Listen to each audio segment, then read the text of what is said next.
Assalamualaikum warahmatullahi wabarakatuh. Innal hamdalillah nahmaduhu wa nasta'inuhu wa nastaghfiruh wa na'udzu billahi min shururi anfusina wa min sayyiati a'malina. Man yahdihillahu fala mudilla lahu wa man yudlil fala hadiyalah. Asyhadu an la ilaha illallah wahdahu la syarikalah wa asyhadu anna Muhammadan 'abduhu wa rasuluh amma ba'du. Fa inna khairal kalami kalamullah wa khairal huda huda Muhammadin sallallahu alaihi wasallam wa syarral umuri muhdatsatuha wa kullu muhdatsatin bid'ah wa kullu bid'atin dhalalah wa kullu dhalalatin finnar. Alhamdulillah, pertama kita rafakkan syukur kita kepada Allah Subhanahu Wa Taala yang masih lagi menghidupkan kita, yang masih lagi memberikan kita nyawa, kehidupan, yang mana untuk kita terus menjadikan diri kita sebagai hamba-Nya yang terpilih, dengan di antaranya dengan menambahkan ilmu yang bermanfaat, menyambut seruan Rasulullah sallallahu alaihi wasallam, man salaka tariqan yaltamasu fihi ilman sahhalallahu lahu tariqan ilal jannah. Barang siapa yang berusaha dalam siri menuntut ilmu, maka Allah akan permudahkan baginya jalan ke syurga. Dan kita memohon kepada Allah Subhanahu Wa Taala ya agar mempermudahkan bagi kita jalan ke syurga. Ianya merupakan satu jalan-jalan yang terbaik. Tetapi ingat, jalan ke syurga yang menjadi asas kepada kita, yang penting yang pertama sekali ialah berakidah seperti mana akidah yang dibawa oleh Rasulullah sallallahu alaihi wasallam. Kalau tidak, maka apa juga jalan-jalan yang kita cuba untuk mendapatkannya, maka ianya akan terbatal. Ya, mana jalan-jalan yang akan yang tidak mengikut rentak-rentak yang diajarkan oleh Rasulullah sallallahu alaihi wasallam, ianya akan terbatal dan menyebabkan kita di kalangan orang-orang yang merugikan diri kita sendiri. Na'udzubillah min zalik. Baik. Pada hari ini kita masih lagi membicarakan kitab Syarah Kitab Al-Jami'.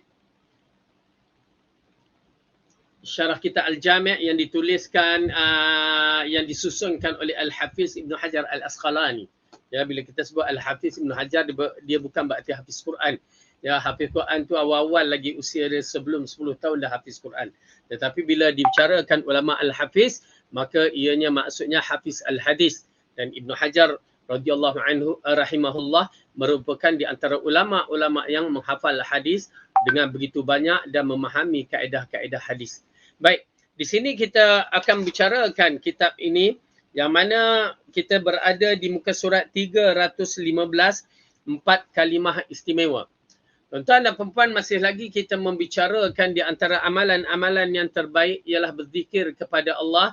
Dan kita telah menerangkan di antara ada bentuk-bentuk zikir yang warid di dalam hadis, ya, dan mana ianya merupakan amalan-amalan khusus yang mesti ada dalil dan tidak boleh tidak mesti ada dalil. Kerana agama ini bukan agama akal, agama ini bukan agama pandangan dan pendapat. Agama ini adalah agama wahyu yang diwahyukan Allah melalui Jibril kepada Rasulullah sallallahu alaihi wasallam. Wa ma yantiqu 'anil hawa in huwa illa wahyu yuha. Dia tidak berkata mengikut hawa nafsu, tetapi dia membicarakan apa yang diwahyukan oleh Allah kepadanya. Oleh kerana itu, Rasulullah bukan sebarang manusia. Rasulullah adalah Nabi yang agung. Rasulullah adalah qudwah yang perlu dicontohi. Rasulullah adalah utusan dari langit yang mana kita kena ikut. Kalau kita nak selamat di kehidupan di dunia ini, kena ikut dia. In hadza sirati mustaqiman fattabi'uh, kata Rasulullah. Sesungguhnya inilah jalanku yang lurus, maka ikut.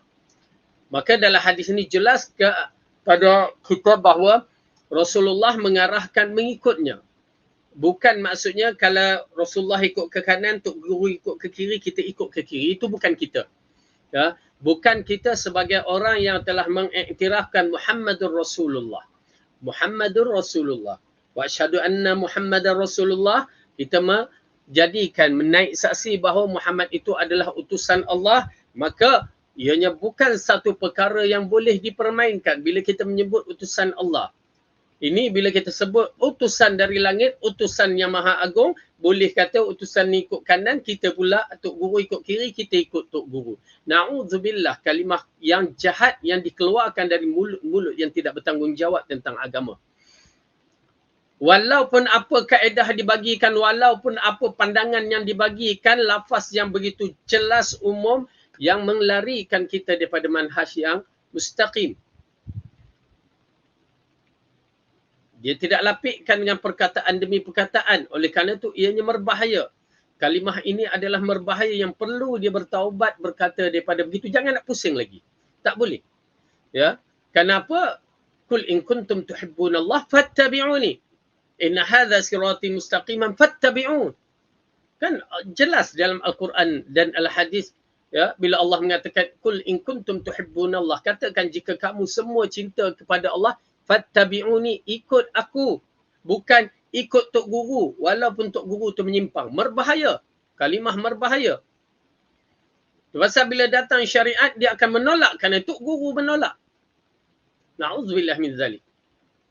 Hatta imam-imam yang besar mengatakan idza sahhal hadis fahuwa madhhabi. Jika sah hadis itu sahih, itulah ikutan kami. Itulah ikutan aku. Jelas. Tidak ada ubar, tidak ada debu yang menghalang daripada memahaminya. Sehingga kan boleh katakan budak darjah 1 pun boleh faham. Dia arahkan ikut.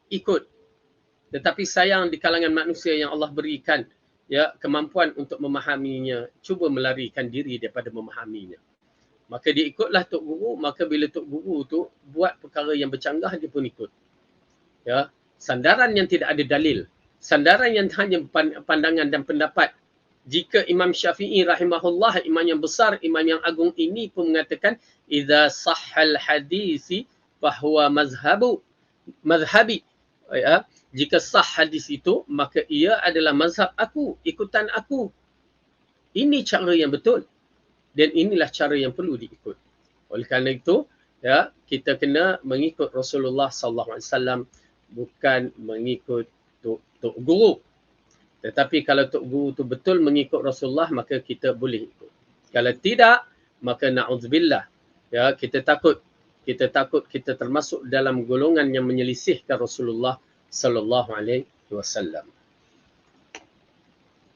Baik. Jadi pada pelajaran yang lepas kita telah membacakan beberapa zikir yang telah diterangkan melalui hadis-hadis yang sahih. Di antaranya zikir yang kita baca ialah subhanallah wa bihamdih adada khalqihi wa ridha nafsihi wa zinata arsyih wa midada kalimatih. Dah baca dah pagi ni, ia termasuk dalam zikir di waktu pagi. Ya, zikir sabah. Ya, maka kita membacanya. Dan juga kita telah membacakan zikir yang mana bab-bab yang lepas banyak zikir-zikir yang kita telah baca yang merupakan zikir penghapusan dosa walaupun banyak sebanyak buih di lautan. Subhanallah wa bihamdih. Ia juga termasuk dalam zikir pagi dan petang. Dah baca dah? Ya, insya-Allah mudah-mudahan kita telah membacanya. Maka kita sambung pada muka surat 316. Kedua sabda Nabi, seandainya 4 kalimah ini ditimbangkan apa yang telah kamu baca seharian tadi, sesungguhnya ia sudah sepadan. Artinya 4 kalimah yang beliau baca sudah mengimbangi bahkan melebihi timbangannya. 4 kalimah ini lebih berat timbangannya dibandingkan dengan apa yang engkau ucapkan sejak pagi tadi kerana maknanya yang sangat luas dan lengkap. Ya, kerana apa? Kalau mengikutkan hadis ini dari Juwairiyah radhiyallahu anha, isteri kepada Rasulullah sallallahu alaihi wasallam, yang mana dia berada di tikar sembahyang dia kata orang, ya, ataupun tempat sembahyang dia di dalam rumah sampai yakni waktu subuh sampai Rasulullah balik waktu duha, dia masih lagi di atas tikar tersebut. Lalu Rasulullah memberikan satu khulasah amalan yang terbaik. Ini tabiat para nabi, dia nak mempermudahkan kita. Kadang-kadang kita cuba nak mencakupkan banyak amalan, tetapi tidak bersandarkan dengan hadis sahih, maka dia terbatal, asalnya terosak amalan tersebut. Kerana apa? Kerana tidak original, tidak pure, tidak datang daripada Rasulullah, maka ianya tertolak walaupun banyak.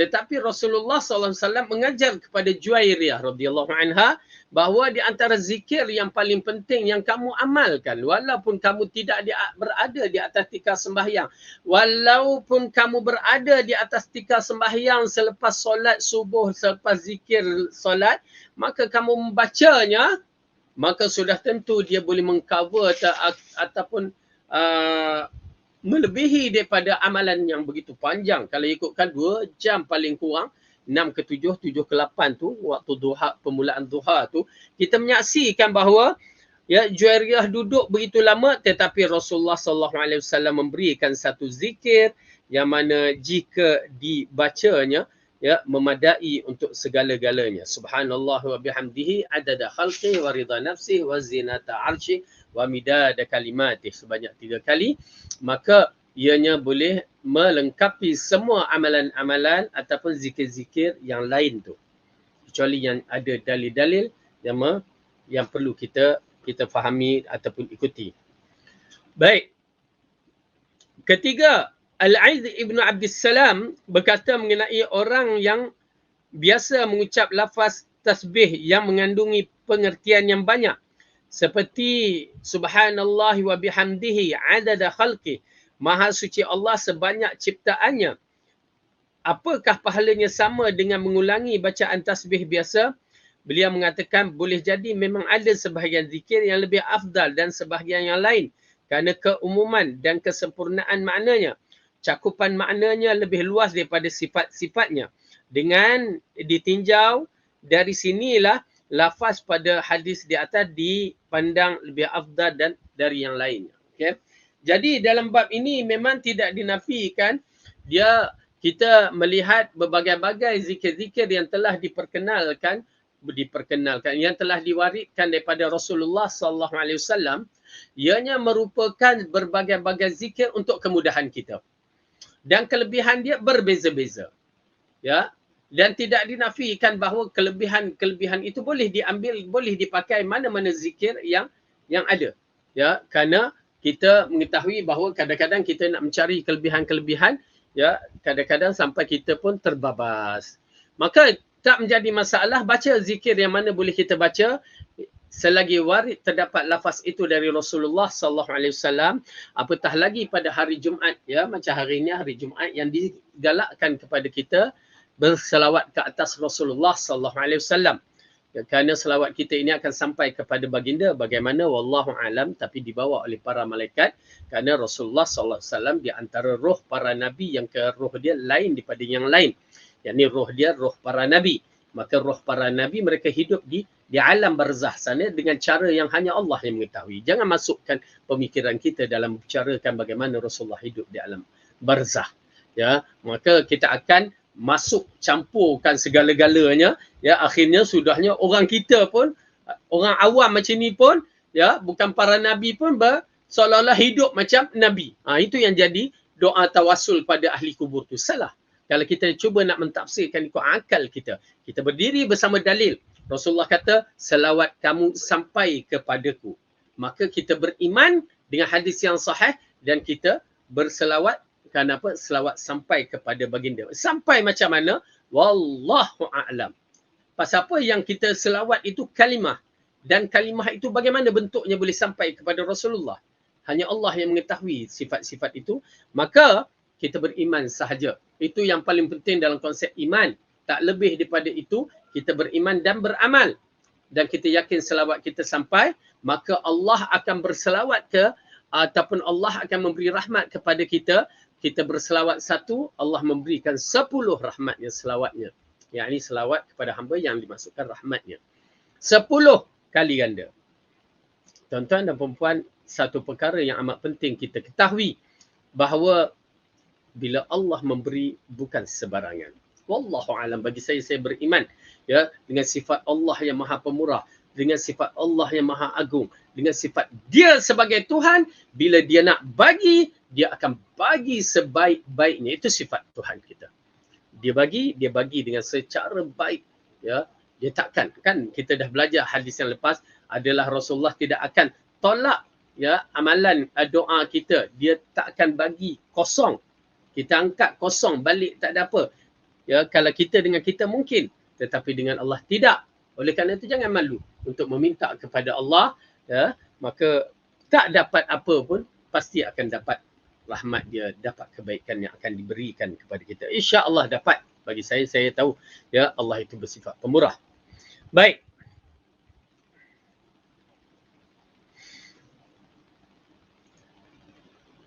Jadi dalam hadis ini, dalam syarah ini mengatakan kalimah subhanallah wa bihamdihi adada khalqi. Maha suci Allah banyak maha suci Allah sebanyak ciptaannya. Ya, sebanyak ciptaannya. Kita tak tahu banyak ciptaan Allah ini. Apabila kita memuji Allah sebanyak ciptaan dia, berapa banyak? Berapa banyak? Wallahu a'lam. Ya, nilaian yang hanya Allah yang mengetahui. Ya, dalam kita menyaksikan pun dalam kehidupan kita, binatang ini pun berapa banyak jenis binatang, berapa ekor pula jenis binatang, manusia berbagai-bagai kabilah, berbagai-bagai puak, pokok tumbuh-tumbuhan, binatang, cekrik, apa serangga-serangga yang berbagai-bagai yang nilaian ribu, ya, berketurunan kerana dimasukkan khalqa. Itu belum lagi dalam bentuk-bentuk apa ni molekul-molekul, atom-atom yang selain daripada makhluk manusia ini, haiwan-haiwan dan tumbuh-tumbuhan. Hanya Allah yang mengetahui. Hatta walaupun sebiji pasir itu di padang pasir yang seluas-luas, hanya Allah yang mengetahui. Dengan gas-gas yang berada di bumi, di luar bumi, di angkasa raya, hanya Allah yang mengetahui. Malaikat-malaikat yang berada pada Baitul Ma'mur 70,000, dia keluar datang malaikat yang lain 70,000 tiap-tiap hari begitu, yang hanya Allah yang mengetahui bilangannya. Maka kita telah bertasbih kepada Allah sebanyak bilangan makhluknya yang Allah yang mengetahui. Ya, dahsyat. Jadi tasbih itu menyeluruh. Kita lihat tasbih itu sangat besar. Kerana kita telah mengatakan dengan tasbih yang maha agung ini kepada pencipta yang maha agung ini, ya, subhanallah. Apa dia macam mana tadi? Subhanallah wa bihamdihi adada khalqihi. Ya, adada khalqihi. Sebanyak makhluk yang diciptakannya. Kita puji Allah, kita tasbih kepada Allah, yakni membesarkan, mengagungkan Allah dengan sebenar-benarnya dan memuji Allah sebanyak makhluk yang diciptanya. Jadi oleh kerana itu kalimah ini ditinjau di sinilah lafaz pada hadis ini di atas dipandang lebih afdal dari yang lain. Ya, kerana susunan kita memohon kepada Allah tu agak lain cara sebutannya. Ibnu Allan berkata dari pendapat Al-Izzi Abdus Salam, sangat gamblang dapat dipaham bahawa balasan bagi orang yang mengulang-ulang zikir tersebut lebih afdal. Pendapat tidak ada yang perlu dipermasalahkan di sini. Sabda beliau mungkin bertujuan untuk menerangkan tidak adanya peraturan baku yang harus dilakukan saat akan berzikir, kerana penentuan peraturan seperti ini tidak diinginkan oleh kaedah-kaedah agama. Baik, ala kulli hal, ianya tidak menjadi masalah kalau kita nak menjadikan ia sebagai zikir-zikir yang dibaca. Namun dalam hadis mengisyaratkan zikir ini termasuk zikir pagi. Ya, zikir di waktu pagi. Al-Juwaini menyatakan jika ada orang yang bernazar untuk melaksanakan solat sebanyak 100,000 kali, maka dia belum dianggap telah memenuhi nazarnya dengan melaksanakan sekali solat di Masjidil Haram, meskipun pahala solat masjid itu setara dengan pahala 100,000 kali di tempat yang lain. Demikian pula bacaan surah Al-Ikhlas yang setara dengan sepertiga Al-Quran. Orang yang membacanya sekali-kali tidak sama dengan membaca sepertiga Al-Quran, dalam arti sesungguhnya sehingga orang itu bernazar hendak mengkhatamkan Al-Quran, belum dianggap memenuhi nazar hanya dengan membaca surah ini 3 kali. Okey, jadi ini di antara perbahasan yang paling penting kita mengetahui, ya, tentang kelebihan-kelebihan yang disebut yang sama bunyinya seperti sama tarafnya, hakikatnya belum sampai taraf yang dimaksudkan. Ya, bunyinya sama. Ya, seperti mana yang kita tahu hadis yang disebutkan tentang membaca la ilaha illallah wahdahu la syarikalah yang kita belajar kan. Ya, siapa yang membacanya 10 kali seperti membebaskan hamba abdi. Sebenarnya tidak sama. Tapi nilaian itu diambil kira. Namun dianya tetap tidak sama. Seperti yang dimaksudkan ini, orang yang bernazar 100,000 kali, dia nak solat sunat 100,000 kali. Oleh kerana itu, tuan-tuan dan perempuan yang dirahmati oleh Allah, bila kita bernazar berhati-hati, jangan nak pusing-pusing dengan Allah. Kita ni kadang-kadang berpusing dengan Allah. Ya, bila kita dah nampak tak larat, mulalah kita berijtihad. Maka di sana salah. Ya, tidak boleh, jangan mempermain Allah. Ya, jangan bermain dengan Allah. Wala tattakhidhuhu la'iba. Jangan jadikan dengan urusan kita dengan Allah bermain-main. Kerana apa? Tuan-tuan dan puan-puan, bila kita menyaksikan setengah orang, oh, aku akan lakukan solat 100,000. Lepas tu dia pergi ke Masjidil Haram, dia sembahyang satu kali je sunat, pahalanya 100,000. Ya, pahalanya 100,000. Lalu dikiaskan bahawa aku telah tunaikan solat 100,000. Salah tu.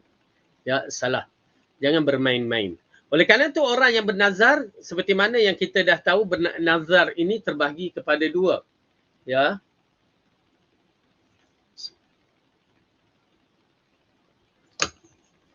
Nazar ini terbahagi kepada dua. Nazar yang dibenarkan wajib ditunaikan dengan nazar yang dikategorikan nazar al-bakhil. Nazar kedekut kata orang. Apakah nazar yang boleh ditunaikan? Adalah nazar tanpa sebab. Ya, macam kita ni, orang masyarakat Melayu kita dah terbiasa bila nazar dia ada sebab dia. Misalnya kalau anak aku pas periksa, aku bernazar nak begini.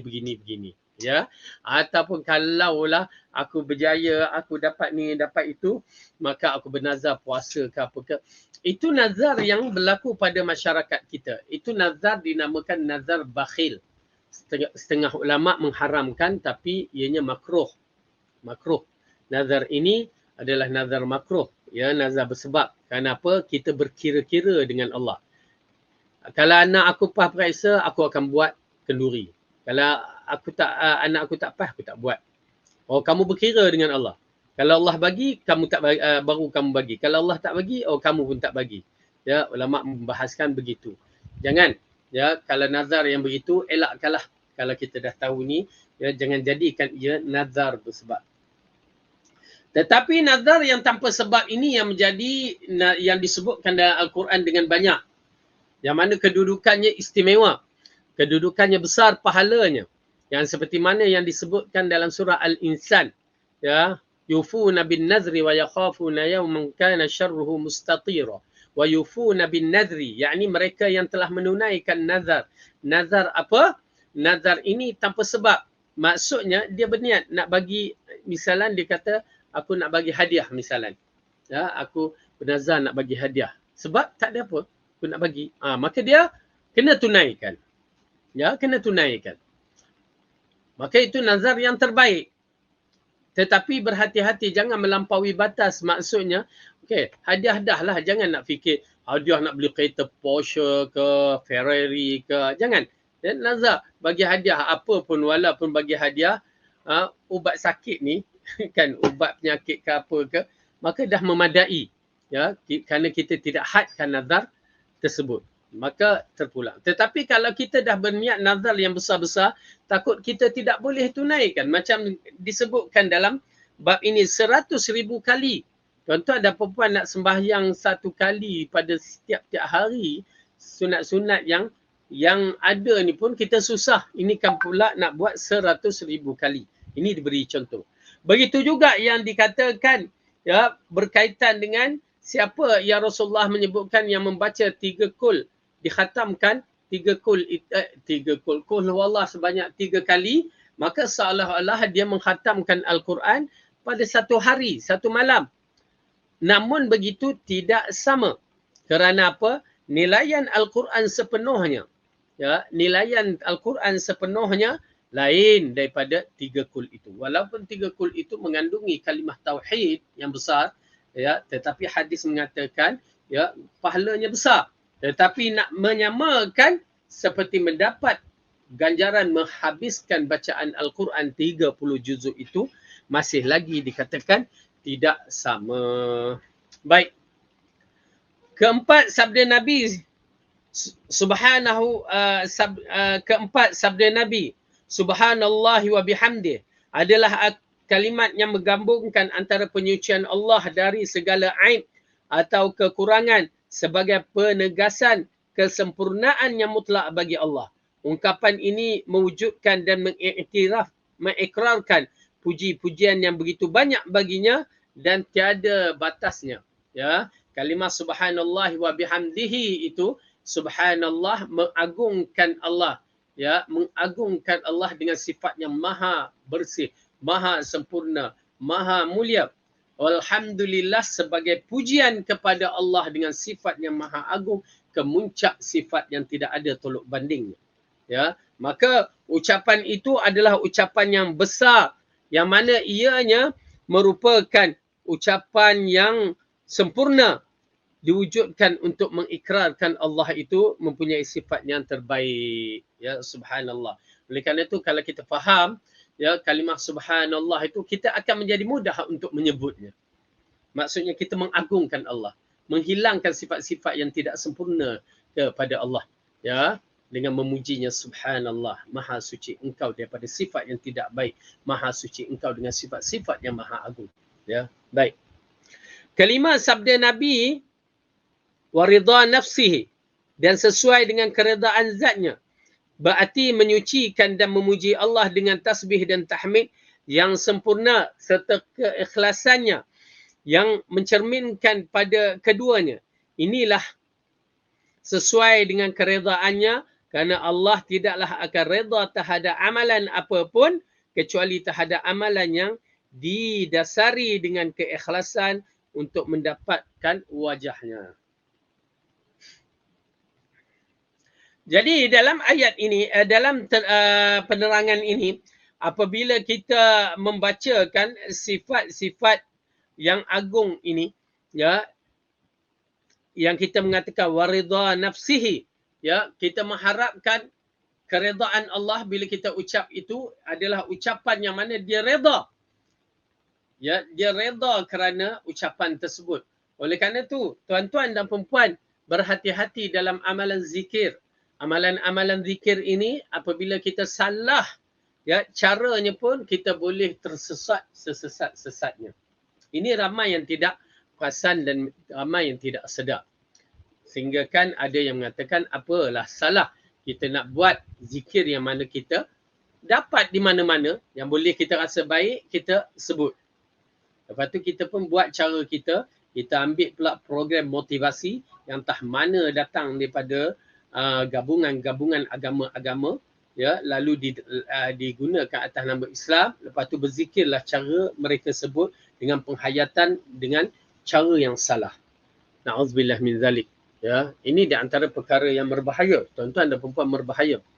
Saya teringat waktu permulaan saya nak mencari agama, nak cari Islam itu ialah dalam form 5, ya, lepas 17-18 tahun tu kita sibuk nak mencarikan agama, ketenangan jiwa ataupun jalan yang untuk kita ikuti.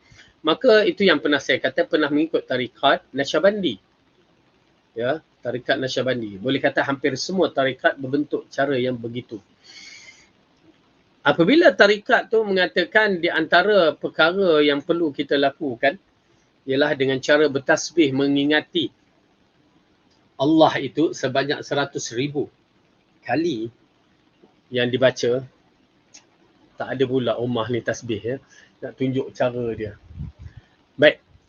Kita pegang tasbih tu. Kita buat gitu. Macam pegang orang isap rokok tu kan. Tapi ni tasbih lah. Okay.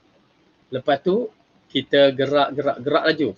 Subhanallah, subhanallah, subhanallah. Macam tu. La ilaha illallah, la ilaha illallah. Tapi kalimah la ilaha illallah lah dia ajar. La ilaha illallah, la ilaha illallah, la ilaha illallah. Habis. Kejap aja sekali pusing ya. Kalau jenis yang pum kata pusing. Ke yang tasbih yang 100 tu dia pusing sekali pusing sampai ke awal tu. Itu dahsyat. Ya. Itu dah kira 100. Kalau 10 kali 1000. Kan? Baru yang itu yang kata oh gitu. Kita ingat 1000, 1, 2, 3, 4, 5 jenuh. Ya, keluar bahasa Perak saya. Jenuh kita nak membacanya, tapi kalau macam tu kejap je. Ya.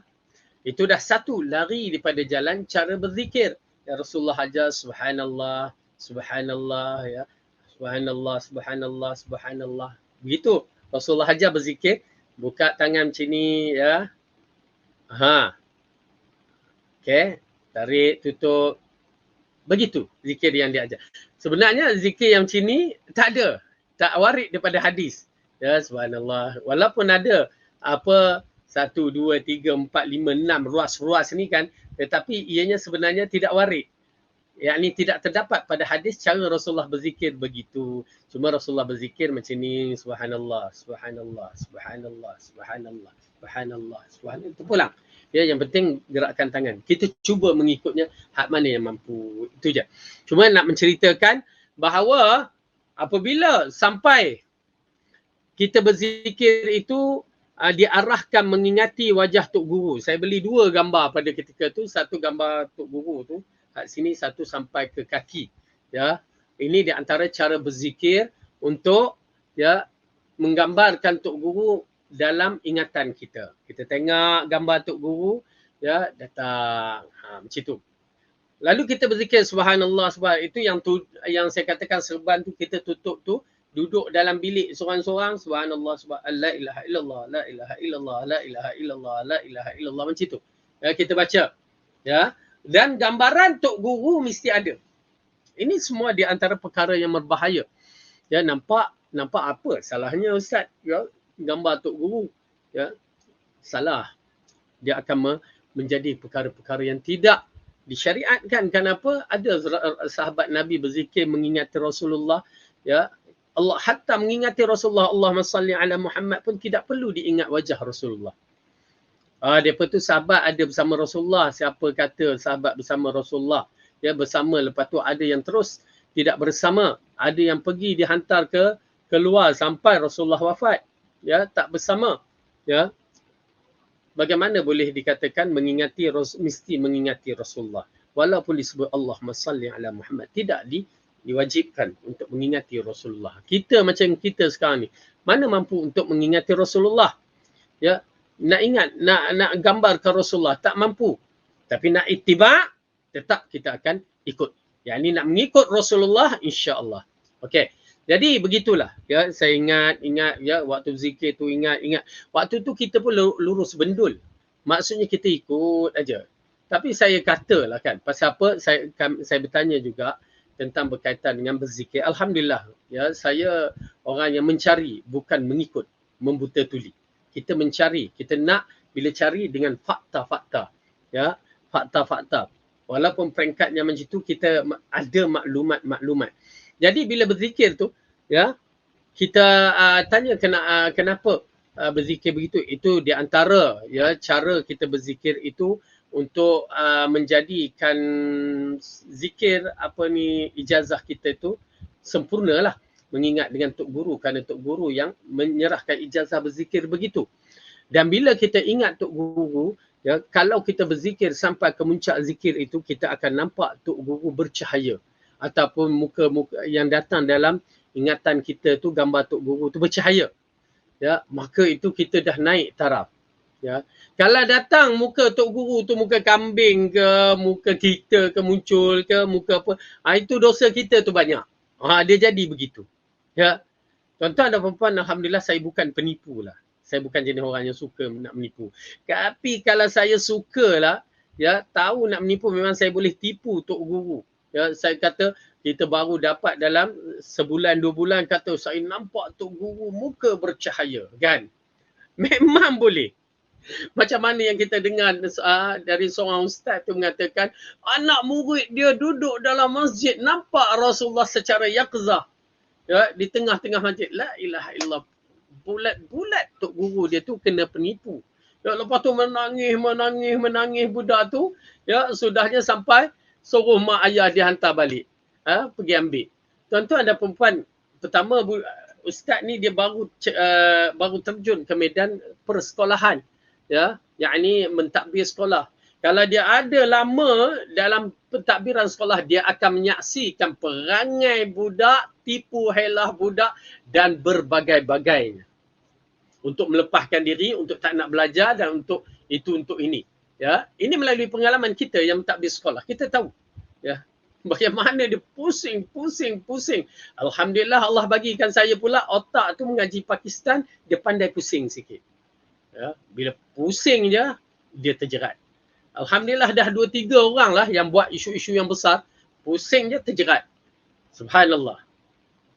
Kadang-kadang mereka tak nak, mereka cari alasan, mereka cari menuduh bully. Ya. Kita kata macam mana bully? Panggil budak yang dikatakan kena bully, budak yang membuli tu. Okey, apa dia bully? Kenapa? Apa yang dia bully awak? Kan?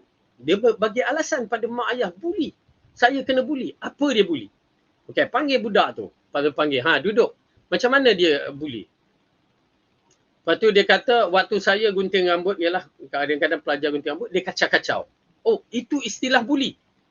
Lepas tu budak tu pun yang kata, yang dituduh membuli itu pun kata, Ustaz, bila dia kacau, kita kacau dia kata kita bully. Dia kacau kita tak apa. Kan, nampak tak? Jadi dia nak pusing, maka dia terjerat. Oi, banyak ya dalam bab sekolah. Itu pasal bila dengar ustaz tu kata budak tu nampak Rasulullah, pertama benda tu dah tipu. Kalau dia nampak itu, kalau ia syaitan, ya, iblis, dia kena permainkan begitu sahaja dengan kalimah-kalimah. Yalah, orang ramai sekarang telah menggunakan nama Rasulullah untuk menjual agama ini. Bermula daripada kononnya keturunan Nabi sampailah hari ini. Berbagai-bagai yang digunakan atas nama Nabi. Maka berhati-hati. Ya, maka berhati-hati. Kerana saya mengingatkan bahawa satu hadis, satu asar yang berkaitan dengan kisah Abu Abdurrahman Abdullah bin Mas'ud dengan Abu Musa Sy'ari, yang mana yang berada di Kufah pada ketika itu menyaksikan satu golongan berzikir yang tidak mengikut cara Rasulullah. Kalimah disebutkan betul, subhanallah, alhamdulillah, Allahu akbar. Cantik. Tetapi cara dia, nampak tak? Tuan-tuan dan puan-puan, hanya dengan cara sahaja mereka telah lari menjadi golongan di antara golongan 72 firaq yang sesat. Mereka menjadi khawarij, ya, hanya dengan kesilapan cara saja. Bagaimana pula masyarakat kita dengan kesilapan berzikir? Sebutan zikir dah salah, cara dah salah. Na'udzubillah. Na'udzubillah, ya. Tuan-tuan dan puan-puan, ini agama.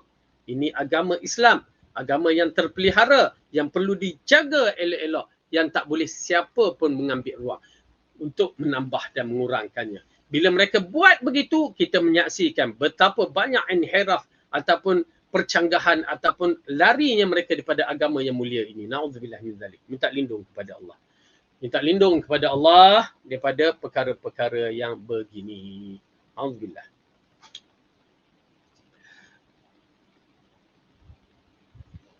Keenam, sabda Nabi, seberat timbangan arasnya, berarti maha suci Allah dan segala puji miliknya dengan bacaan tasbih dan tahmid, yang jika keduanya ditimbang nescaya kerana banyak dan agungnya, ia akan menyamai besarnya arasy yang mulia. Pertama, saya beriman dengan arasy Ar-Rahmanu ala arsy istawa. Allah yang bersemayam di atas arasy, kewujudan arasy yang Allah jadikan dengan keagungan yang begitu hebat. Ya, arasy yang diletakkan di atas lautan yang besar, dan arasy ini adalah arasy yang besar, azim, yang Allah jadikan. Ya, di mana di dalam hadis menceritakan bagaimana kedudukan kursi, wasi'a kursiyuhus samawati wal ardu, ya, kursi, kalimah kursi bukan kerusi, kursi yang dikatakan tempat letak. Ibnu Abbas mentafsirkan tempat letak seperti letak kaki tu. Kursi yang Allah sebut dalam surah adalah ayat kursi, wasi'a kursiyuhus samawati wal ard. Apa yang boleh tuan-tuan dan puan-puan fahamkan? Pertama, bila kita menyebutkan wasi'a kursiyuhus samawati wal ard, luasnya kursi Allah itu seluas langit, 7 petala langit dan bumi. Boleh gambarkan? Terus dalam minda kita terbayang galaksi-galaksi di bawah langit ni. Pertama ni dah cukup besar dan cukup hebat yang kita nampak tidak bertepi. Itu baru langit pertama. Langit kedua begitu. Di antara langit pertama, langit kedua jaraknya 500 tahun perjalanan. Langit kedua, langit ketiga 500 tahun perjalanan. Luas seluas-luasnya. Tapi Allah menceritakan Al-Kursi yang Allah jadikan itu seluas 7 petala langit dan bumi. Luas. Tuan-tuan dan puan-puan, luas sangat-sangat. Boleh tergambar, sikit pun tergambar tak apa. Ya, pertama iman dulu kan. Ya, saya beriman dengan kehebatan, ya, keagungan kursi ini. Tetapi nak dibandingkan dengan arasy Ar-Rahman, kursi itu, ya, diambilkan gelang ataupun jam ni, Ya, kita ambil jam ni, maka diletakkan di atas padang pasir yang seluas-luasnya. Itu bandingannya. Kursi yang Allah katakan seluas langit dan bumi itu diletakkan di atas arash seperti mana kita meletakkan gelang jam, ya, di atas padang pasir seluas-luasnya. Padang pasir Sahara seluas-luasnya. Berarti kecil jadi kursi. Arash lagi besar. Maha suci Allah. Saya beriman. Hadis yang sahih, saya beriman. Letak di tengah lautan Pasifik, lautan yang terbesar di dunia, ya. Jam di atas lautan tersebut. Tak ada apa nilainya. Begitulah Arash Ar-Rahman, begitu besar. Dan begitulah kursi yang Allah letakkan, begitu besar. Dan begitulah luas langit dan bumi, begitu besar.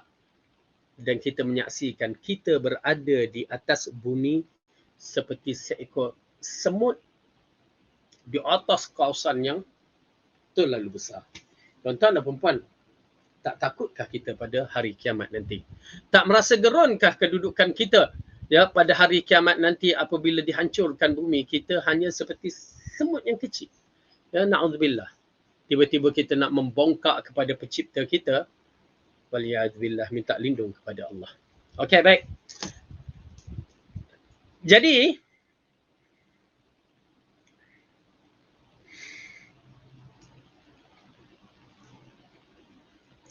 ini menunjukkan bahawa zikir yang diajarkan oleh Rasulullah SAW ini mempunyai kelebihan yang begitu besar. Ya, apatah lagi dia menyebutkan tentang kewujudan kursi Arash Ar-Rahman yang wajib kita imani. Ya, yang wajib kita imani. Ini di antara satu benda yang tak mampu untuk kita membicarakan dengan akal. Ya, hanya boleh kita membicarakan dengan iman sahaja. Ini di antara perkara yang Allah jadikan, ya, Allah lakukan. Ketujuh, sabda Nabi dan sebanyak jumlah kalimah-kalimahnya. Berarti hanya baginya segala tasbih dan rahmat, tahmid yang sebanyak kata-katanya. Jika engkau menjadikan seluruh air sebagai tinta, nescaya akan habislah ia sebelum batas kata-kata yang menggambarkan hikmahnya. Meski didatangkan air lagi yang jumlahnya semisal itu, maka firman akan hikmahnya tetap sahaja tidak akan habis. Kerana itu hanya menjadi miliknya segala pujian dan penyucian dengan jumlah yang tiada terhingga. Subhanallah. Tuan-tuan dan puan-puan, tak bergegarkah jiwa-jiwa kita bila membacakan penerangan yang begini? Ya, penerangan yang mengagumkan. Kalau kita bawa lautan dakwat sekalipun, ya, kita bawa satu lautan dakwat nak menuliskan segala kehebatan Allah, pujian terhadapnya, habis dakwat masih lagi belum sampai, ya, maksud untuk menyampaikan pujiannya. Kerana ilmunya yang maha luas, kehebatannya yang maha hebat. Subhanallah, maha suci Allah. Tuan-tuan dan puan-puan, kalau sampai tahap yang begitu, saya katakan saya beriman, ya, kepada Allah yang mempunyai kehebatan. Oleh kerana itu al-hikmah yang dimiliki oleh Allah tidak ada siapa mampu untuk membicaranya melainkan dengan iman sahaja. Tuan-tuan dan puan-puan yang dirahmati oleh Allah, beriman sajalah. Ya, jangan banyak berbicara sangat. Ya, beriman saja. Mudah-mudahan Allah berikan kita petunjuk untuk mendapatkan kebesaran syurga yang dijanjikan. Kedelapan, disebutkan dalam hadis ini bahawa jumlah pujian itu serta jumlah makhluknya, redanya sebesar aras dan sebanyak kalimahnya. Al-Qurtubi berkata, Nabi menyabdakan dengan ungkapan yang demikian untuk menyatakan jumlah yang tidak terhingga. Sehingga apa sahaja yang berzikir dengan bertasbih dan bertahmid, jika dia mampu untuk mengucapkannya dalam jumlah yang lebih banyak lagi, tentu ia akan mendapat pahala yang lebih banyak pula. Jadi insya-Allah mudah-mudahan kita dapat menyebut kalimah Allah ini dan jadikan ia zikir harian kita. zikir di bila-bila masa kita, walaupun sedikit kita bacakan, mudah-mudahan Allah terima dan memberatkan timbangan kita. Wallahu a'lam bissawab.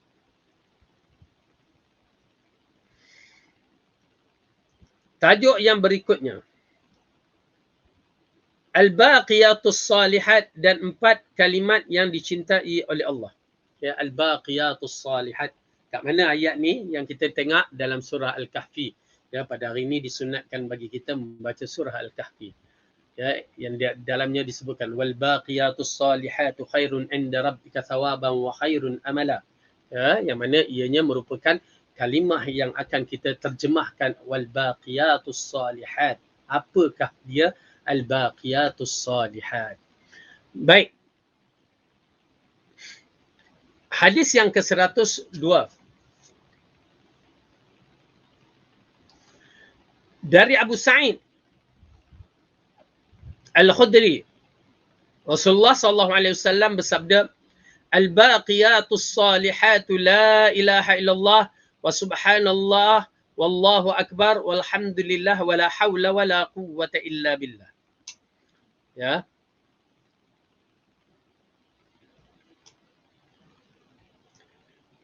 Maksudnya, amal soleh yang abadi adalah bacaan la haula wa la quwwata illa billah, la ilaha illallah, subhanallah, Allahu akbar, alhamdulillah, dan la haula wa la quwwata illa billah. Okey, hadis riwayat Nasa'i disahihkan oleh Ibn Hibban dan Al-Hakim. Ya, hadis bertaraf hasan. Insya-Allah hadis sahih. Okey. Kita akan bertemu dalam perbahasan ni, ya, berkaitan ini pada muka surat yang akan datang. Cuma diketengahkan pada hadis-hadis ni, nanti insya-Allah kita akan kupaskan untuk seterus maklumat-maklumat ni, ya, pada muka surat 321 ni. Ya. 321 ni adalah syarah untuk ini, muka surat bab ini, Baqiyatus Salihah dan harta qarun di dalam syurga. Baik. Jadi al-baqiyatus salihatu la ilaha illallah wa subhanallah wallahu akbar walhamdulillah wala haula wala quwwata illa billah. Jadi terjemahan dia, subhanallah, maha suci Allah, wallahu akbar, dan Allah maha besar, walhamdulillah, Allah maha suci Allah, wala haula wala quwwata illa billah, dan tidak ada daya dan upaya kecuali dengan izin Allah. Jadi kalimah ini merupakan kalimah yang disebut baqiyatus salihat, yang perlu kita sentiasa kalau ada masa cuba menyebutnya. Bila saya sebut kalau ada masa dengan Allah, kita berkira tu yang tak tahan tu. Ya, carikan juga masa dengan Allah.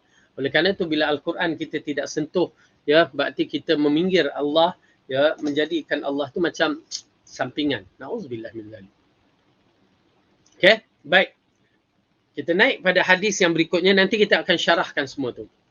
Hadis yang ke-103. Dari Samurah bin Jundub radhiyallahu anhu, Rasulullah sallallahu alaihi wasallam bersabda, "Ahabbul kalami ila Allah arba'an." Subhanallah walhamdulillah wa la ilaha illallah wallahu akbar. Ya. Ahabbul kalam ila Allah arba'un.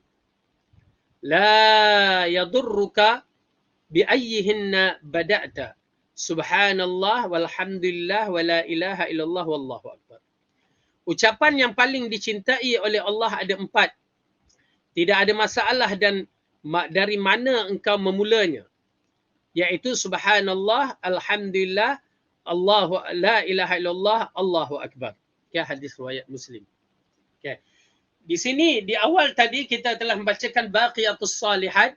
Kita lihat Rasulullah sebut la ilaha illallah wa subhanallah wallahu akbar walhamdulillah wala haula wala quwwata illa billah. Ya, ada 5 kalimah, subhanallah, wallahu akbar, walhamdulillah, la ilaha illallah, subhanallah, wallahu akbar, walhamdulillah, wala haula wala quwata illa billah. Kemudian di sini disebutkan lagi yang mana baqiyatus salihat itu disebutkan satu hadis ini, ahabbul kalam, satu kalam ataupun kalimah yang mana Allah suka bagi orang yang menyebutnya ialah 4. Pertama, subhanallah, walhamdulillah, wala ilaha illallah, wallahu akbar. Tak menjadi masalah bagaimana kita nak sebut. Maksudnya susunan dia. Kalau kita nak sebut Allahu Akbar, subhanallah, walhamdulillah, wala ilaha illallah pun tak apa. Ataupun kita sebut la ilaha illallah, la ilaha illallah, subhanallah, walhamdulillah, wallahu akbar pun tak apa. Mana-mana. Dengan syarat susunannya 4 ini. Ya, tak menjadi mudarat. Adapun la haula wala quwata illa billah diasingkan, kalau pada hadis yang pertama pun tak menjadi masalah. Tetapi diasingkan kerana kelebihannya juga mempunyai kelebihan tersendiri. Baik, pada kalimah subhanallah walhamdulillah wala ilaha illallah wallahu akbar, kita menyebutkan secara yang diajarkan oleh Rasulullah sallallahu alaihi wasallam. Ya. Itu cara yang pertama, nak sebut alhamdulillah, Allah akbar, la ilaha illallah, subhanallah pun tak menjadi masalah. Mana-mana susunan tak menjadi masalah. Tetapi yang menjadi masalahnya cara sebutan dia. Apa dia? Sebutan yang kita lakukan macam biasa, subhanallah, alhamdulillah, wala ilaha illallah, wallahu akbar. Okey, tu tak apa. Tetapi yang menjadi isunya bila kita menyebutkan secara melagu. Dia masyarakat Malaysia ni, dia berhadapan dengan masalah suka melagu. Ya, suka melagu sampai zikir pun dia nak melagu. Ya, sampai zikir pun dia nak melagu. Itu yang sakitnya. Sampai bukan zikir je, sampai gulai tempoyak pun dia melagu. Apa lagi? Ya, nak minang orang pun dia melagu. Ya. Komel doyan dah berbunga pun melagu. Jadi semua melagu. Sudahnya zikir kepada Allah pun dia melagu. Jadi tak boleh, dalam bab tu tak boleh. Ya, di mana kita mendengar masyarakat subhanallah walhamdulillah wala ilaha illallah wallahu akbar. Dia bukan mengirakan bahawa zikir itu adalah mempunyai kehebatan dia tersendiri, tetapi dia banyak kepada syahdunya lagu tu. Inilah orang Malaysia, dia suka sangat bersyahdu. Ya, terlampau sangat bila baca tu ustaz, ya, bila baca tu dengan lagu syahdu ustaz. Subhanallah walhamdulillah. Ustaz tak syahdu ke? Allah kita ni, ya. Susah kita nak jawab. Pasal kita membaca bukan syahdu, keagungan. Ya, subhanallah. Kita ittiba'. Bila ittiba' mengikut Rasulullah dengan keagungannya itu, maka lain. Tetapi bila kita membaca dengan lagu, kita bercanggah dengan sifat Rasulullah. Kerana Rasulullah dia tidak akan tinggal walaupun satu yang terbaik. Kalau Rasulullah tahu lagu tu terbaik, dia akan buat lagu.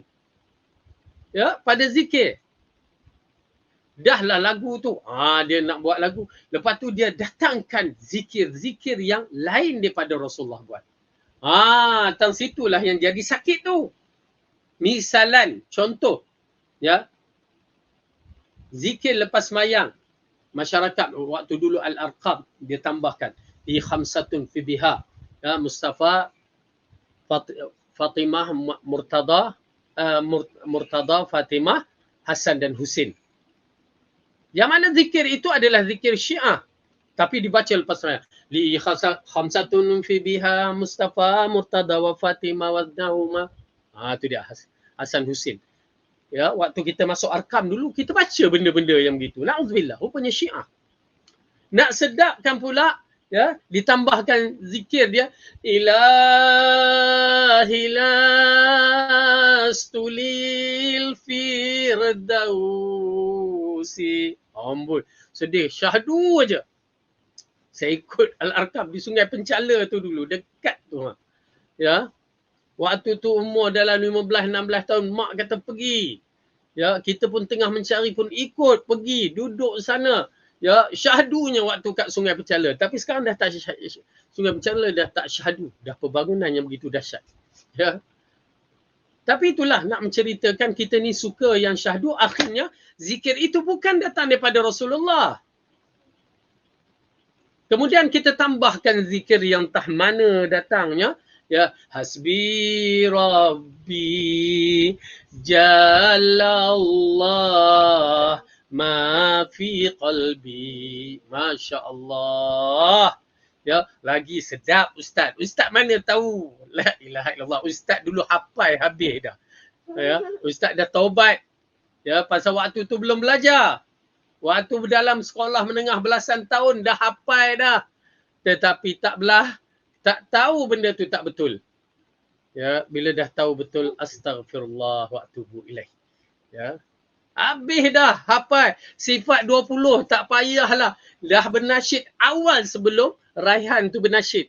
Ya, mak tu ustazah hajar sifat 20, hafal dah.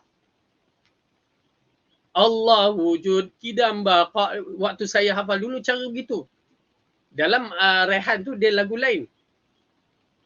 Ya, saya dah hafal habis dah. Ya. Tapi bukan datang daripada ajaran yang dibawa oleh Rasulullah, maka kita tinggalkanlah. Okey. Jadi kenapa? Kerana yang macam mana saya sebutkan tadi, lari je sedikit daripada ajaran yang dibawa oleh Rasulullah, akhirnya mereka ini menjadi khawarij. Hanya walaupun bab zikir. Nampak tak? Kerana dia khilaf Rasulullah. Itu puncanya. Oleh kerana tu bila seorang ustaz tu mengatakan bila Rasulullah mengikut kanan, Tok Guru ikut kiri, kita akan ikut kiri. Itu khilaf Rasulullah. Dia akan jadi masalah besar. Yang boleh bawa kepada syirik, yang boleh bawa kepada perkara yang lebih dahsyat. Na'udzubillah min zalik. Okey. Jadi arba'ah kalam ini, 4 kalimah ini boleh disebut yang mana-mana kita nak sebut. Subhanallah, alhamdulillah, wa la ilaha illallah, wallahu akbar. Tak apa, sebut je. Ya, asalkan jangan bercanggah. Baik, kita masuk yang berikutnya, bab yang berikutnya, harta karun syurga. Okey, sekarang bila dah gabungkan 3 ini, maka di sini syarahnya di sebelah muka surat yang berikutnya. Harta karun syurga. Harta karun ni, disebutkan harta karun ni asalnya kita tak tahu istilah apa yang kita nak sebut lagi. Ya, harta yang tersimpan. Ya, kadang-kadang harta tersimpan tak tergambarkan banyak harta tersebut. Bismillah.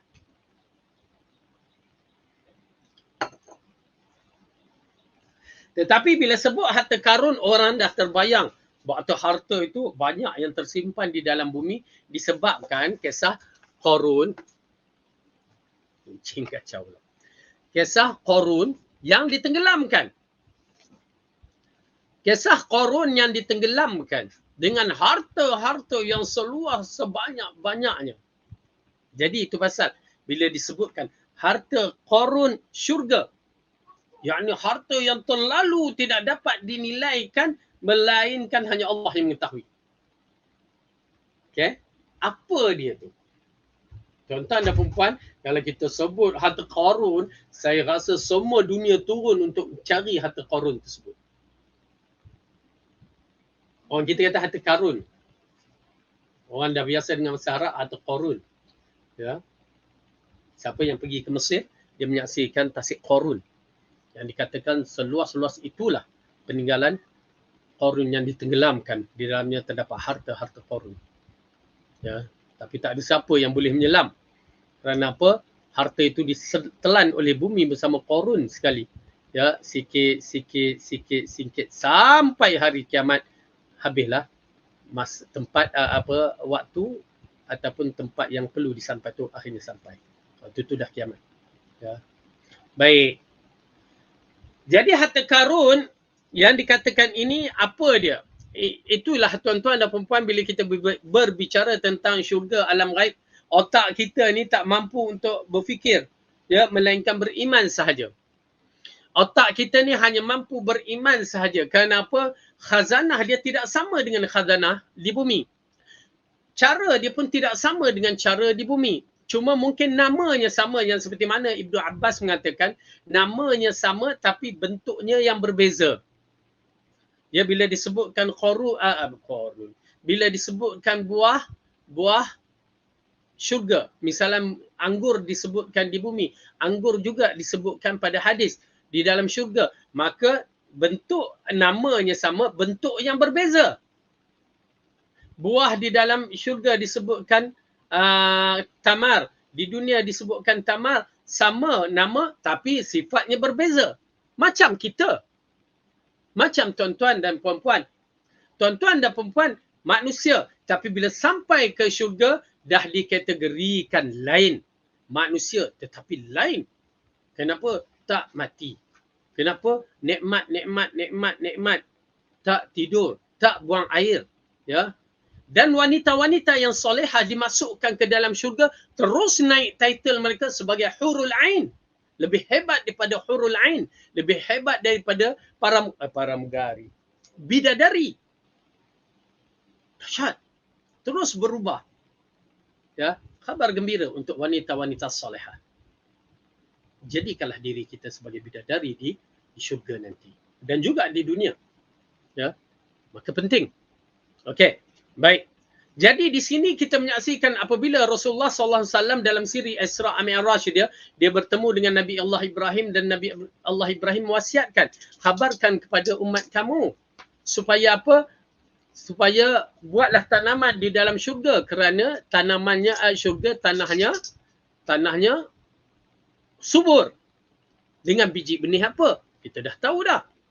Dengan baca zikir subhanallah wa bihamdi. Subhanallah. Ya. Dengan baca subhanallah walhamdulillah wala ilaha illallah wallahu akbar. Jadi tanaman. Dan juga baca zikir-zikir yang tertentu. Dan begitu juga khazanah-khazanah yang tersebut di dalam syurga. Datang dari mana? Ini di antaranya yang bakal kita baca.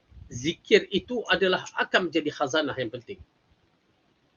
Bagaimana seorang anak menghafal Al-Quran, hafalan itu boleh mengeluarkan mahkota yang ibu bapa akan memakai mahkota di akhirat. Yang kita pun tak faham, melainkan beriman saja. Baik.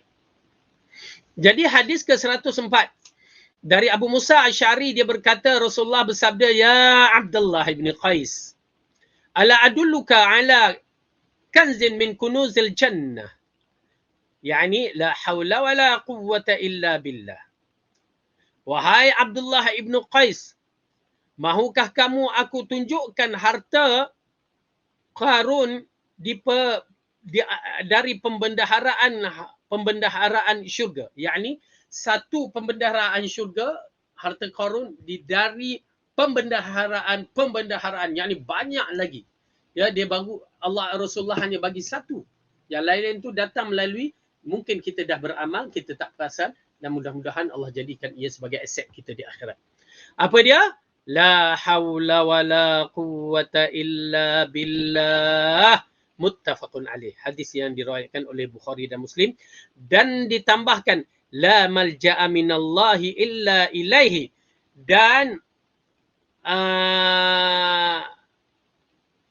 tiada tempat berlindung dari azab Allah kecuali kembali kepadanya. Okey? Baik.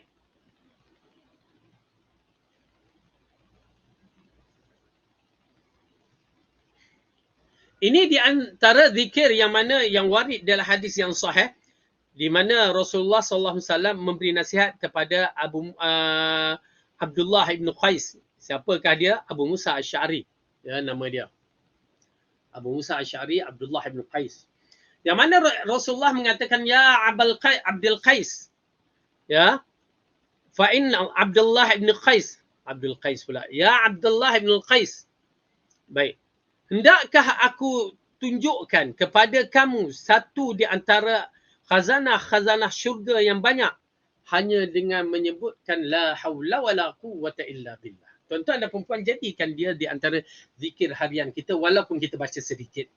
Tapi masalahnya kadang-kadang kalimah ni dibaca pada mak bapak yang tengah marah anaknya. La haula wala quwwata illa billah. Itu je, lepas tu dah tak baca dah. Dan mungkin kita baca di antara waktu azan seperti lepas hayya 'alas salah, hayya 'alal falah, ya, la haula wala quwwata illa billah. Yang warid dalam hadis sampai itu.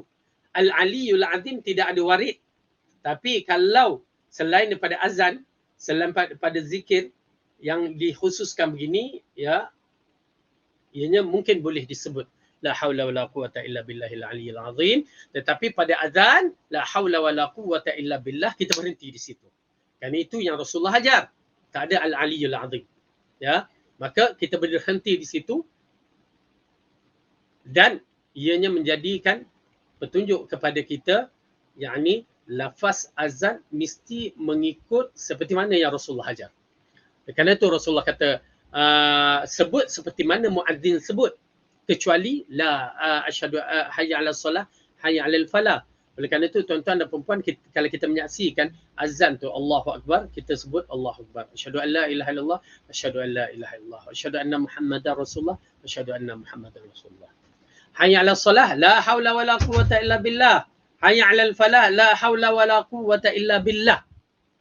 Lepas tu kalau azan subuh, as-salatu khairum minan naum, apa kita sebut? Ya, sebenarnya kita hendaklah sebut seperti mana muadzin sebut, as-salatu khairum minan naum. Ya. Kalau kita dulu sebut apa dia?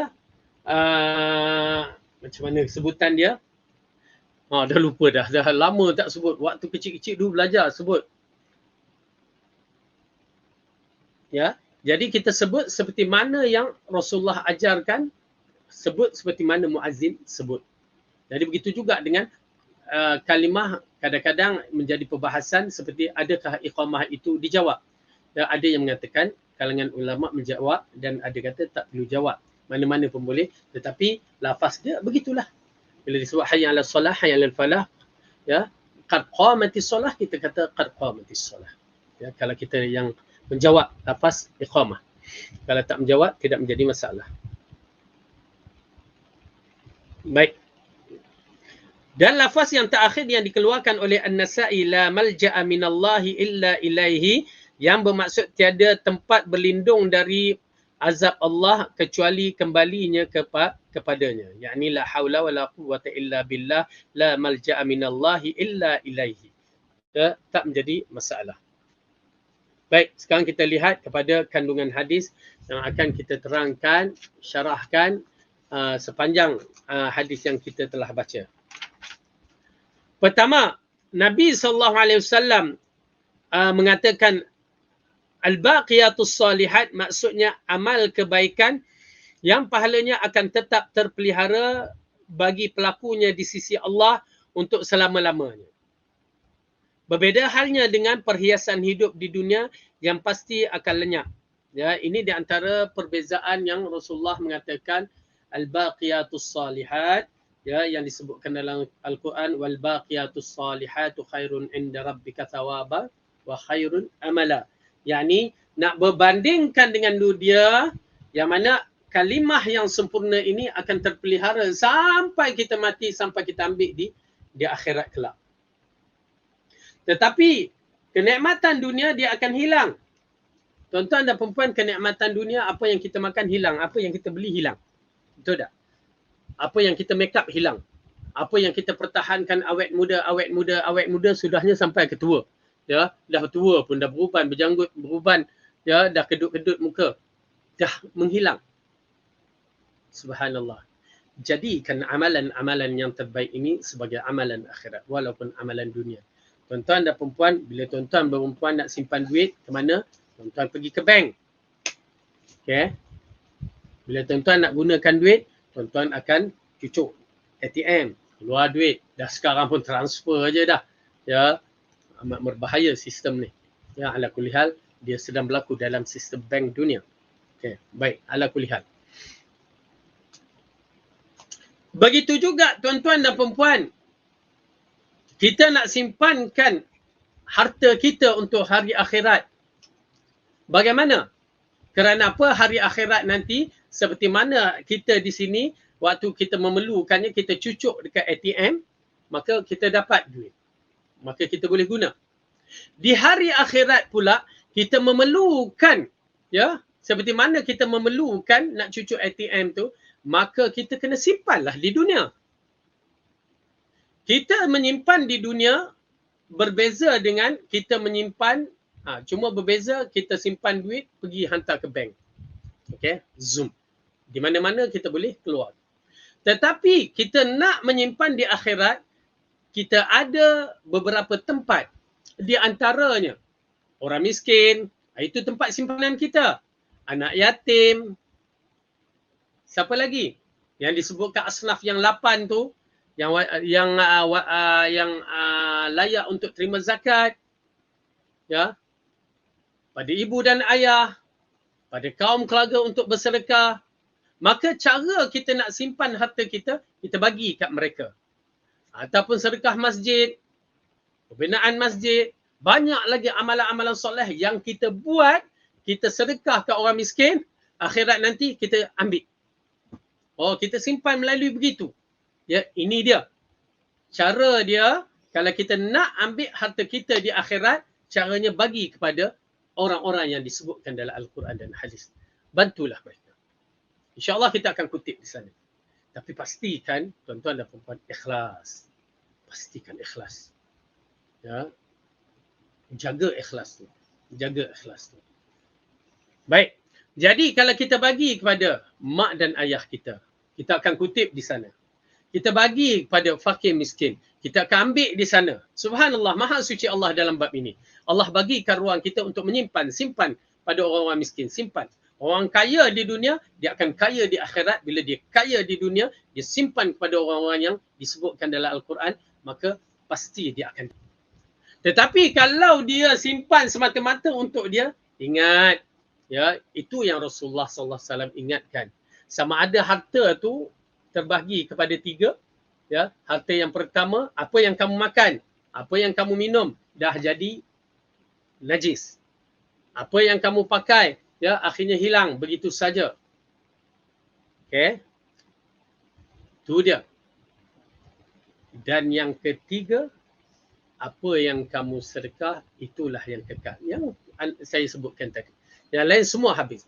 Yang kedua, apa yang kamu sedekah. Yang ketiga, apa yang kamu tinggal itu semua untuk orang lain. Kalau berjuta-berjutalah untuk orang lain. Ya, rugilah kita. Ya, rugi kita. Baik. Bukan tak boleh tinggalkan, tinggallah. Tapi maksudnya pandai-pandaikan. Kita agihkan.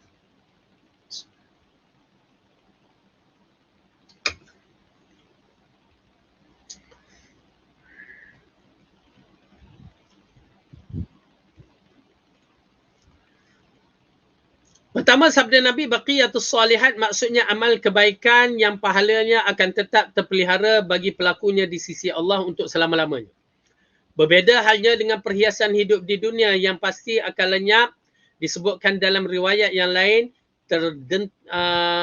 tercantum pada Musnad Ahmad dari Abu Sa'id Al-Khudri bahawa Nabi bersabda, istakthiru minal baqiyatus salihat, qila wa ma hunna, ya Rasulullah, qala at-takbir wa tahlil wa tasbih walhamdulillah wala haula wala quwwata illa billah. Yang seperti mana yang disebutkan hadis yang awal tadi yang taraf hasan. Ya. Kalian perlu memperbanyakkan al-baqiyatus salihat. Para sahabat bertanya, apa dia itu ya Rasulullah? Beliau menjawab, iaitu bacaan takbir, tahlil, tasbih dan la haula wala quwwata illa billah. Ya, jadi kalimah itulah baqiyatus salihat. Masya-Allah. Ya, kita dah dapat ilmu dalam bab baqiyatus salihat. Kedua, Syekh Abdul Rahman Al-Sa'di berkata, al-baqiyatus salihat mencakup seluruh perbuatan yang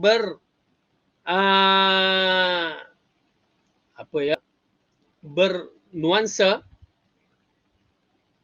ketaatan baik yang wajib maupun yang sunnah. Baik berhubung dengan hak-hak Allah ataupun hak-hak hambanya. Seperti solat, zakat, sedekah, puasa, haji, umrah, tasbih, tahlil, membaca Al-Quran. Menuntut ilmu yang bermanfaat, amal ma'ruf, nahi munkar, silaturrahim, berbakti kepada orang tua, memenuhi hak-hak isteri dan seluruh bentuk kebajikan lainnya kepada sesama. Semuanya termasuk al-baqiyatus salihat yang pahalanya terus terpelihara, bahkan dilipat ganda sehingga akan bermanfaat pada saat yang diperlukan. Okey. Jadi baqiyatus salihat mengikut penafsir Syekh Abdul Rahman As-Sa'di pula ialah selain daripada itu yang disebutkan hadis yang termasuk juga dan memang tidak dinafikan, dia adalah baqiyatus salihat. Setiap amalan-amalan sama ada berkaitan dengan Allah ataupun makhluk. Ya, sama ada perkara itu wajib ataupun sunat. Semua itu dikategorikan baqiyatus salihat. Ya, tak kira berkaitan dengan Allah, solatnya, puasanya, hajinya, dan berkaitan dengan manusianya, zakatnya, apa lagi sedekahnya, ya, amar ma'ruf nahi munkar. Okey, itu semua termasuk yang dikatakan sebagai baqiyatus salihat. Ya, yang disebutkan sebagai baqiyatus salihat. Ya. Selain daripada subhanallah walhamdulillah wala ilaha illallah wallahu akbar wala haula wala quwwata illa billah.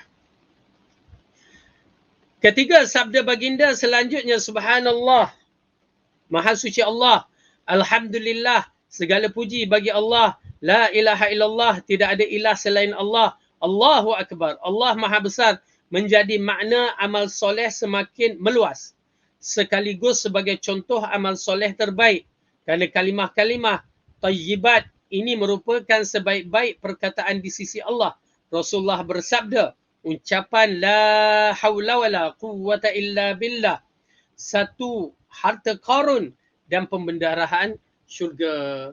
Tetapi kenapa Rasulullah khususkan kepada 5 ini? Supaya kita nampak selain daripada kewajipan-kewajipan itu, masih lagi kita mampu untuk menyebutkan perkara yang begitu simple, begitu senang. Ya, tak perlu menggunakan kekuatan yang payah. Ya, hanya sebut subhanallah walhamdulillah wala ilaha illallah wallahu akbar wala haula wala quwwata illa billah. Tuan-tuan dan puan-puan, tak sampai 1 minit kita boleh menguasai semua amalan-amalan yang terbaik yang disebutkan baqiyatus salihat. Walaupun sekali kita sebut. Dahsyat ya. Hanya tak sampai 1 minit kita dapat ganjaran yang begitu besar. Orang duk berebut untuk dapat berniaga online dalam walaupun 1 minit. Ya, Bitcoin apa ke tu, semua nak dapat kaya cepat dalam 1 minit. Masa jadi emas bagi mereka. Tapi apa kata kalau kita jadikan masa seperti emas dengan menyebutkan kalimah-kalimah yang agung ini. Baik. Keempat, banyak hadis-hadis berisi sabda Rasulullah SAW yang menyebutkan tentang keutamaan lafaz-lafaz mulia ini.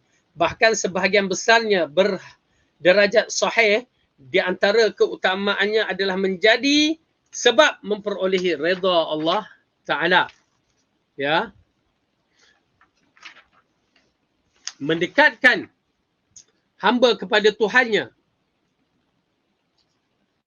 Ahlul zikir senantiasa disebut-sebut dan dibanggakan oleh Allah di hadapan para malaikatnya, merupakan zikir paling utama. Bacaannya akan diubah menjadi pohon di hari kiamat dan mudah diucapkan, namun pahalanya berlimpah serta besar manfaatnya. Ya. Jadi di antara perkara yang disebutkan dalam bab ini, ya, bila Rasulullah menyebutkan satu zikir itu ada kelebihannya, maka kelebihannya itu tetap ada. Berbezakan dengan kita menyebut kalimah-kalimah ini. Oleh kerana itu, tuan-tuan dan perempuan, bila ada zikir itu yang mengatakan kelebihannya sebut begini, akan mendapat banyak begini, mesti ada dalil. Dia tak boleh kita ambil orang tu kata, ustaz tu kata. Tak boleh. Kita nakkan dalil dia mana? Kenapa sekarang pada awal Rejab sahaja dah berbagai-bagai hadis yang tidak sahih diketengahkan. Ya, dikatakan kelebihan fadail dalam bulan Rejab. Tetapi semuanya tak sahih. Tuan-tuan dan perempuan, apa garanti kita nak berikan benda tu mendapat ganjaran Allah kalau dah tak sahih? Ustaz tu siapa? Manusia, bukan Nabi, bukan Rasul. Oleh kerana tu, kalimah yang Rasulullah ajar, walaupun sedikit, tetapi di sisi Ar-Rahman berat timbangannya. Berbandingkan seorang itu mengajar, ya, walaupun banyak, seperti selawat tafrijiyah, seperti selawat nariyah, seperti apa lagi, ya, yang hasbi rabbi jallallah, apa lagi, ya, apalah berbagai-bagai kalimah yang diajar, tidak ada dalil. Mereka yang datangkan dalil kelebihan begitu-begitu. Hatta tuan-tuan dan perempuan, tidak boleh sesiapa yang mengeluarkan fadail, kelebihan zikir-zikir itu, melainkan hanya datang dari Rasulullah SAW. Tak boleh. Yang berbahaya. Ya. Kalau dia datangkan zikir-zikir itu dengan kelebihan-kelebihannya, macam orang kata zikir Al-Haddad, zikir apa lagi Al-Maddad, zikir apa lagi Al-Baghdad, kan? Semua itu tidak ada dalil. Kalau dikata ada, berarti seolah-olah dia yang menciptakan syariat yang bukan datang dari Allah ini. Ui, bahaya. Ya, seolah-olah dia yang memberikan confirmation, dia yang boleh membawa syariat-syariat itu. Jadilah golongan Syiah punya cara kehidupan. Ya, tok guru dia yang mendatangkan syariat yang batil tersebut. Baik. Kalimah makna lafaz iaitu subhanallah. Jadi huraian yang akan kita terangkan ini, di antaranya makna lafaz yang awal-awal lagi diterangkan, kalimah agung yang kenapa disebutkan subhanallah adalah pensucian dan pembersihan atas Allah dari segala jenis kekurangan dan aib. Sebesar-besar penyucian adalah menghilangkan semua sekutu bagi Allah dalam rububiyahnya, iaitu bagi Allah, bukan dagi, ataupun uluhiyahnya, serta menghilangkan tashbih, menyerupakan nama dan sifat-sifatnya. Okey. Tuan-tuan dan perempuan, kenapa bila kita sebut subhanallah, hanya orang yang memahaminya, dia akan terlekat dalam dadanya. Ya, bila dia sebut subhanallah, dia dah tahu bahawa itulah Tuhan yang tidak ada sedikit pun kelemahan. Tuhan yang mempunyai keagungan, kemuncak keagungan. Tidak ada pun sedikit kekurangan. Tidak ada siapa pun boleh menyamakan dia. Dan tidak ada sekutu pada kerububiyahannya dan juga keuluhiyahannya. Dan tidak boleh ditashbihkan, diserupakan dengan apa-apa juga makhluk. Dan dia mempunyai sifat terbaik dalam infinity sifatnya. Sifat terbaik, infinity sifat terbaiknya. Dan dia adalah yang awal. Dan dialah tidak ada yang terakhir. Ya, dialah mencipta dan dialah Maha Agung dan Maha Suci. Baik. Kemudian alhamdulillah adalah penetapan seluruh sifatnya yang terpuji, di mana yang terpenting adalah penegasan terhadap keesaannya di dalam sifat uluhiyah maupun rububiyahnya. Penetapan terhadap apa saja yang Allah tetapkan di dalam Alkitabnya dan seluruh yang ditetapkan Rasulnya yang bersifat berupa sifat-sifatnya, tanpa mentakwil, tanpa menyeleweng maksudnya, tanpa mempertanyakan bagaimana, dan menyerupakan dengan sifat makhluk. Yang menjadi kewajipan setiap Muslim adalah seluruh sifat Allah adanya dan menyerahkan bagaimana hakikat kepada Allah. Jadi sebutan alhamdulillah, kita memuji Allah dengan pujian yang layak baginya. Bukan layak bagi kita, layak baginya. Seperti mana dia arahkan puji, dia mempunyai sifat yang bersih daripada kekurangan. Dan sifat yang layak baginya. Oleh kerana itu tuan-tuan dan perempuan, bila kita membicarakan sifat yang layak baginya, saya tak erti nak terangkan, melainkan bagi saya beriman. Seperti mana yang diarahkan oleh 3 generasi yang terbaik beriman. Sifat-sifat Allah ini. Al-imanuhu wajib. Wa kaifiyatuhul majhul. Wa su'al anhu bid'ah. Iman kepada sifat Allah ni wajib. Dan mempertanyakan persoalan itu dan bagaimana sifatnya, hanya Allah yang mengetahui sifatnya. Dan bertanya persoalan itu adalah ahli bid'ah. Oleh kerana itu bila Allah sebut Ar-Rahmanu ala arsyistawa, jangan bicara. Kita beriman. Allah kata dia bersemayam di atas arasy, bersemayamlah. Jangan tanya sebelum tu kat mana, itu bukan urusan kita. Kita tidak boleh bertanya. Ya, kita tidak bertanya, kita tidak boleh bertanya hak Allah. Bahkan Allah yang akan tanya kita. Allah kata begitu. Jangan kita kata kena dulu bila. Bukan urusan kita. Wa yaf'alu ma yurid. Dia buat apa yang dikehendakinya. Bila kita bertanya tu, itulah ahli bid'ah. Allah turun di langit bumi pada tiap-tiap malam. Itu bukan urusan kita untuk bertanya. Hanya urusan kita untuk beriman. Bagaimana, macam mana tuan-tuan dan perempuan sendiri pun tak boleh nak membahaskan oksigen kalau tuan-puan dan bukan bidang. Oksigen dalam perut kita yang sedang keluar enzim makanan yang kita makan, kita tidak mampu untuk membahasnya, membicaranya. Persoalan yang dalam perut kita sendiri. Persoalan dalam tekak kita ni sakit, bila sakit rasa tak ada apa, kita sendiri pun tak mampu nak membicaranya. Tiba-tiba sifat Allah yang Maha Agung yang berada di alam ghaib sana, lagilah kita tidak mampu untuk membicaranya. Maka beriman sahaja dengan sifat yang telah ditetapkan dan kaifiat dia serah kepada Allah Subhanahu Wa Taala. Ya, maka penting dalam bab-bab mengisbatkan sifat-sifat yang begini. Jadi insya-Allah kita berhenti di sini dahulu. Ya, kita akan sambung pelajaran kita pada masa yang akan datang. Dan mudah-mudahan Allah memberikan kita ruang untuk terus beramal dan terus beramal dengan yang sahih, dan pastikan tuan-tuan dan puan-puan sentiasa berada di atas manhaj yang betul bersama dalam Yayasan Ta'lim dan Siri Menuntut Ilmu. Mudah-mudahan Allah pelihara kita dari kesesatan akhir zaman. Wallahu a'lam bisawab. Aqulu qawli hadza wa astaghfirullah li wa lakum. Wassalamualaikum warahmatullahi wabarakatuh. Subhanakallahumma wa bihamdika asyhadu an la ilaha illa anta astaghfiruka wa atubu ilaik.